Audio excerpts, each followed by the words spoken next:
Bom, pessoal, sejam bem-vindos a mais uma videoaula do curso de Estatística. E nessa videoaula a gente vai continuar falando sobre intervalo de confiança, a parte 2. Né? A gente já viu que a estimação pontual ela não fornece informações da margem de erro que é cometido ao estimar um determinado parâmetro. Né? Então, por conta disso, surgiu a teoria chamada de intervalo de confiança, né? Ou estimação intervalar. Então a gente vai falar agora do intervalo de confiança para a média populacional, mas agora com a variância desconhecida. Esse, digamos, é o caso mais comum, porque na maioria das vezes a gente desconhece, né? A gente não tem informação a respeito da variância populacional. Então, quando isso acontece, a gente, em vez de trabalhar com a distribuição normal, a gente trabalha com a distribuição T de student, conforme a gente vai ver aqui. Né? Dado uma amostra aleatória de tamanho n, com um desvio padrão amostral S, né, de uma população com média μ, se a distribuição da população subjacente for normal, o intervalo de 100, que multiplica 1 menos alfa por cento para μ, né, tem como extremos os valores. Então, o intervalo de confiança para a média, com confiança de 1 menos alfa, é dado por essa fórmula aqui, ou seja, o valor da média amostral, x barra, menos um t de alfa sobre 2, né, com n menos 1 grau de liberdade, vezes s sobre raiz quadrada de n, até um x barra mais t de alfa sobre 2, com n menos 1 grau de liberdade, que multiplica s sobre a raiz quadrada de n. Esse t de alfa sobre 2, né, esse valor aí correspondente, com n menos 1 grau de liberdade, nós vamos obter lá na tabela T de estudo. Convém aqui ressaltar, né, que o intervalo ele é bastante semelhante ao intervalo que a gente já viu quando a variância ela é conhecida. Só que nesse caso, o que acontece? Nós trocamos a quantidade z de alfa sobre 2 por t de alfa sobre 2. E o valor do desvio padrão populacional a gente não conhece, e nesse caso a gente troca e coloca S, né, como sendo o desvio padrão populacional. Aí então eu tenho um exemplo, né, com a curva da distribuição T de student, de um intervalo de confiança, né, com 95%. Nesse intervalo de confiança, a gente vai ter um tamanho de amostra aí 15, né? Ou seja, 15 menos 1, 14 graus de liberdade. Ou seja, 95% significa que meu alfa vale 5%. Então, eu vou ter 5% dividido por 2, 2,5%. 2,5% nas extremidades da curva. Então, eu tenho 2,5% aqui na parte inferior e 2,5% aqui na parte superior. Então, como é que eu vou encontrar o valor crítico lá, né? O valor do t de alfa sobre 2? Eu vou na minha tabela T de student, olho lá o valor de alfa relacionado a 2,5 ou 0,025 com 14 graus de liberdade. Daí, então, a gente vai encontrar esse valor aí de 2,145. Lembrando que a distribuição T de student é bastante semelhante à distribuição normal, e a distribuição T, ela também é simétrica, né? Logo, se a gente tem aqui na extremidade superior 2,145, aqui na inferior nós vamos ter menos 2,145. Então, vamos ver um exemplo aí de como a gente construi um intervalo de confiança quando a gente desconhece a variância populacional. Então, um grupo de consumidores está preocupado com o fato de um cartucho de tinta, né, não conter a quantidade de tinta especificada, que nesse caso é 30 ml. Né? Obteve-se para isso uma amostra aleatória de 17 cartuchos pretos de reposição e a quantidade de tinta em ml em cada um é dada na tabela a seguir. Então, a gente tem aqui os valores correspondentes. 30,27, 29,7, 29,08 e assim por diante. Temos 17 valores observados aqui. Suponha que a distribuição subjacente da quantidade de tinta seja normal. Encontre um intervalo de 95% de confiança para a verdadeira para a verdadeira quantidade média de tinta em cada cartucho. Bom, é importante a gente colocar as informações que a gente tem do problema. Não foi dado o valor da média amostral, mas aí a gente já sabe como é que calcula. Pode usar uma calculadora científica ou utilizar um software, por exemplo, o Excel, para encontrar esse valor. E daí, fazendo essa conta, a gente encontra que é 29,5241. Consequentemente, eu também preciso encontrar o valor do desvio padrão amostral, que por sua vez aí a gente encontra que é 0,5186. O nosso n vale 17. Portanto, o nosso T de alfa sobre 2, a gente vai olhar lá na tabela T, 2,5%, ou 0,025, com 17 menos 1, né, 16 graus de liberdade. Olhando esse valor, a gente encontra lá que ele vale 2,12. Bom, encontrei já o valor do T de alfa sobre 2, já tem então o valor da média amostral, já tem o valor do ES, agora é só construir o intervalo de confiança. Lembrando que ele é dado, então, ele é o x barra, mais ou menos T de alfa sobre 2, que multiplica o E sobre a raiz quadrada de N. Então, eu tenho o valor da média amostral aqui, mais ou menos 2,12, vezes 0,5186 sobre raiz quadrada de 17. Fazendo essa conta, a gente encontra que o nosso intervalo é de 29,2574 até 29,7907. Lembrando que o intervalo de confiança para uma média vai nos fornecer um intervalo de valores plausíveis para a média populacional. Se não incluir um valor em particular, dizemos que ele não é plausível ou provável. Nesse caso, perceba que ele não inclui o 30, né, que é o 30 que foi a especificação da empresa. Se ele não inclui o 30, é pouco provável que você assuma que a média da populacional, né, de todos os cartuchos de tinta lá de uma certa indústria, uma certa empresa que as fabrica, não é 30 ml. Consequentemente, por quê? Porque ele não contém o 30. Consequentemente, né, o consumidor aí nesse caso ele está sendo lesado, né, porque ele está pagando por uma quantidade quando na verdade a gente está encontrando uma quantidade inferior aí num cartucho de tinta. Bom, então é importante toda vez que você vai construir um intervalo de confiança, você verificar o seguinte: se você conhece a variância populacional, se você conhece, você utiliza a distribuição normal. Se você desconhece, você utiliza a distribuição T de estudo. Tem muitos casos em que quando o nosso valor aí de N é maior do que 30, né, aí a gente pode também utilizar a distribuição normal, mesmo, né, quando a gente desconhecer a variância populacional. Bom, agora nós vamos falar sobre o intervalo de confiança para a proporção. Lembrando que a proporção P, né, aqui a gente vai falar para grandes amostras, que a proporção é uma característica bastante importante de uma população que muitas vezes a gente tem interesse em encontrar, interesse em estimar. Então, lembrando que a proporção amostral P-chapéu aí, né, vai ser o número de elementos com uma característica específica na amostra, ou seja, o número de elementos com uma característica específica da amostra é o x, sobre o total na amostra, que é o n. Então, isso aí, x dividido por n, é um resultado que pode ser colocado em porcentagem, por exemplo, é a nossa proporção, no caso, a proporção amostral. Na maioria das vezes, a gente vai usar o resultado amostral para inferir um resultado populacional, que é a proporção populacional P, que por sua vez é desconhecido. Bom, aí, nesse caso, se o nosso N é grande e N vezes P, esse produto é maior ou igual a 5, e N multiplica 1 menos P maior ou igual a 5, então a variável P-chapéu é aproximadamente normal, com média P e variância P, 1 menos P sobre N. Isso aí, então, é a distribuição amostral do P-chapéu. Né? Assim, nós temos o quê? Que P-chapéu menos P sobre raiz quadrada de P, 1 menos P sobre N, isso aí tem distribuição assintoticamente normal, com média 0 e variância 1. Em outras palavras, quando a condição que o N é grande e satisfaz essas condições aqui, a gente pode utilizar, então, a informação de que quanto maior o valor de N, mais próximo essa quantidade aqui torna-se, ou mais se aproxima essa quantidade aqui de uma distribuição normal padrão.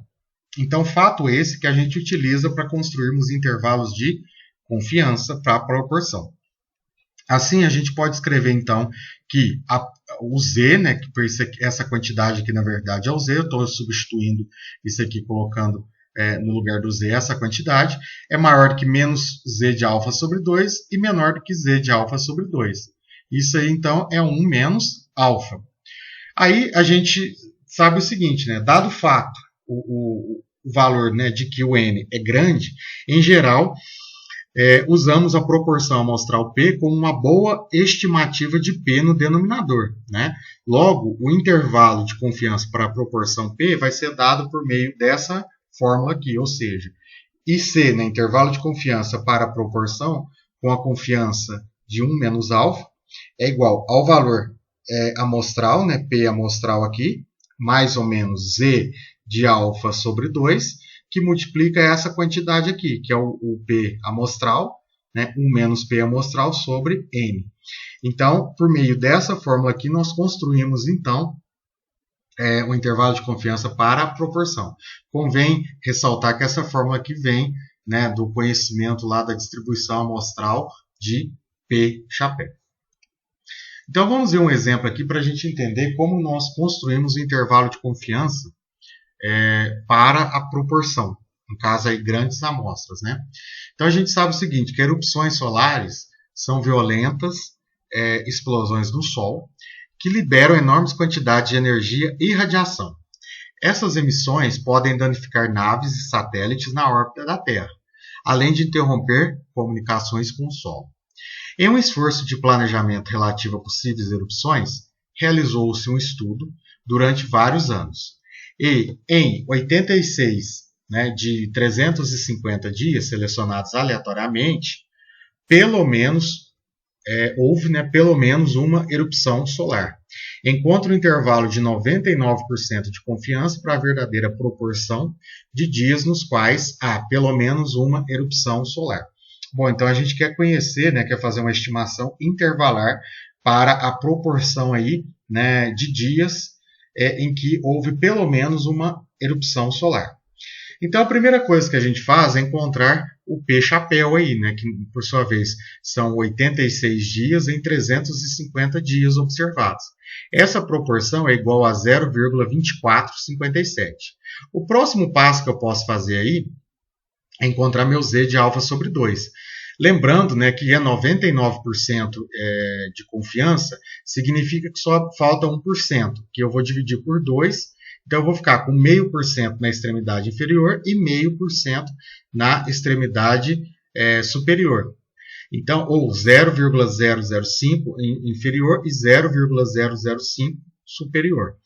E aí, o que acontece? Lembrando que a curva da distribuição normal ela é simétrica, então, do centro da curva até a extremidade superior dela, nós temos 50% de área, ou 0,5. Como a extremidade superior vale 0,005, então, se eu pegar 0,5 menos 0,005, eu vou encontrar o valor de 0,495. Esse valor de 0,495 corresponde a uma quantidade, uma área, uma probabilidade, que é o quê? É o valor do Z. Qual é o valor de Z que me retorna, então, uma área de 0,495? Ou seja, a probabilidade do Z ser maior do que 0 e menor do que um determinado valor que eu não sei, isso é igual a 0,495. Então, olhando lá no centro da tabela, no miolo da tabela, você vai buscar aquele valor que me retorna 0,495. Olhando na tabela, a gente encontra que esse valor ele vale 2,57. Bom, de posse desses dados aí, a gente então pode construir intervalo de confiança. O intervalo de confiança para a proporção é o valor, então, da proporção amostral, mais ou menos o Z de alfa sobre 2 vezes essa quantidade. Como eu já sei que o valor, então, da proporção amostral vale 0,2457, então eu somo mais ou menos 2,57, que é o Z de alfa sobre 2, multiplica a raiz quadrada de 0,2457, que multiplica 1 menos 0,2457, sobre 350. Faço, então, essa subtração, esse produto, divido por 350, extraio essa raiz quadrada aqui, esse resultado eu multiplico por 2,57. Então, no final, a gente fica com 0,1865 a o limite superior do intervalo 0,3048. Então, esse é o nosso intervalo de confiança para a proporção. E também é importante nós calcularmos o tamanho amostral, ou seja, para o caso da proporção. Então, dado um nível de confiança, pode-se calcular o tamanho amostral N, tal que o intervalo de confiança resultante para P tenha uma amplitude desejada. Assim, podemos calcular N da forma. Então, né, a gente fazendo uma manipulação na fórmula do intervalo de confiança, a gente chega a esse resultado aqui, que o meu N é quem? É o P amostral, né, P chapéu, vezes 1 menos P chapéu, que multiplica Z de alfa sobre 2 sobre o E. Esse E é a margem de erro, né, esse valor, essa quantidade ao quadrado, né? Então, fazendo essa conta, a gente encontra o tamanho da amostra. Então, isso é muito comum quando a gente vai fazer trabalho de pesquisa, né? A gente quer saber quantos indivíduos, né, enfim, que eu tenho que entrevistar, por exemplo, para que eu construa um intervalo, ou possa fazer uma estimação intervalar aí com com um dado nível de confiança e com uma margem de erro estipulada. Perceba que se essa margem de erro aqui for pequena ou for cada vez menor, essa quantidade aqui vai ser cada vez maior. Consequentemente, o N ele vai ser grande, né? Ele vai ser cada vez maior. E muitas vezes em problemas de pesquisa, né, um N muito grande, ele pode ser um fator bastante complicado para o pesquisador, por várias questões. Questões de custo, questões de tempo, enfim, levantamento lá. Tá? Então a gente sempre tem que pensar na questão da margem de erro aí, né, adequada, enfim, muitas vezes não é aquela margem de erro que a gente deseja, mas é a margem de erro que a prática muitas vezes nos força. Bom, vamos ver então. Aí tem uma questão importante, né? Essa fórmula supõe que você tem uma estimativa preliminar para P chapéu. Caso não a tenha, a gente pode então usar que P chapéu é igual a 0,5. Então você pode fazer uma amostra piloto, aí, um trabalho piloto, né? Uma pesquisa aí piloto, para tentar estimar o P, ou você pode então considerar que o P, né, considerando o máximo lá, né, para ele assumir, é 0,5. Então, quando isso acontece, né, vai maximizar esse resultado aqui, ele vai assumir o valor de 0,5. Então, quando isso aqui acontece, o valor é quando eu não tenho nenhuma informação ao respeito desse meu P chapéu. Então, vamos ver um exemplo aqui ao respeito do tamanho amostral. Você está executando uma campanha política e deseja estimar com 95% de confiança a proporção populacional de eleitores que votarão no seu candidato. Sua estimativa deve ser precisa, distando no máximo 3% da proporção populacional. Então, nesse caso aqui, ó, eu vou ter uma margem de erro aqui de 3%, 0,03. Encontre o tamanho mínimo da amostra necessário quando, letra A, não há estimativa preliminar disponível, e letra B, uma estimativa preliminar dá um P chapéu de 0,31. Compare os resultados. Ou seja, a gente vai fazer o primeiro caso, é o caso onde a gente não tem informação sobre o P chapéu, né? E aí, como a gente desconhece, enfim, nós vamos atribuir que esse valor é igual a 0,5. No segundo caso, né, foi dado esse valor para nós, uma estimativa preliminar, que forneceu como sendo 0,31. Bom, o nosso intervalo de confiança é de 95%, né? Logo, o nosso Z de alfa sobre 2, a gente já viu, ele vale 1,96. A minha margem de erro nesse problema é 0,03, 3%, né? E aí, o nosso P chapéu, nesse caso, a gente vai considerar como sendo 0,5. Fazendo essa conta, então, do tamanho amostral, né, por meio dessa fórmula, a gente tem o seguinte, meio, né, 1 menos meio, vezes 1,96 sobre 0,03, isso ao quadrado. Fazendo essa conta, a gente encontra 1067,11. Como o N é decimal, a gente tem que arredondar para o próximo número inteiro, né? Sempre a gente arredonda, nesse caso, para cima, porque o N ele é um número inteiro. Nesse caso, a gente vai arredondar para o valor de 1068. Bom, agora, e se eu for fazer a mesma conta agora, mas considerando que o meu P chapéu preliminar, um resultado preliminar para ele, vale 0,31. Então, fazendo a mesma conta, né, a gente encontra um valor de 913,02. Esse valor também não é um valor inteiro, sempre a gente tem que arredondar para o inteiro mais próximo. Consequentemente, né, esse inteiro mais próximo aí é 914. Daí, o que a gente observa, né? Sem a estimativa preliminar, o tamanho mínimo da amostra deve ser de pelo menos 1.068 eleitores. Então, toda vez que você não tiver uma estimativa preliminar, você utilizar como o valor de UP sendo 0,5, então você vai obter um tamanho maior, né? Geralmente você vai obter um tamanho maior para N. Agora, com uma estimativa preliminar de P, o tamanho da amostra deve ser no mínimo 914 eleitores. Então, quer dizer, ele diminui. Então, você precisará de um tamanho da amostra maior quando não houver, né, estimativa preliminar disponível. Então, toda vez que você não tiver essa estimativa preliminar disponível, né, você pode utilizar o P como sendo 0,5. Agora, quando você conhece ou tem uma estimativa preliminar para P, isso aí é bastante relevante, daí então você utiliza e calcula o valor do N. Bom, pessoal, isso aí é a nossa aula. Até uma próxima videoaula.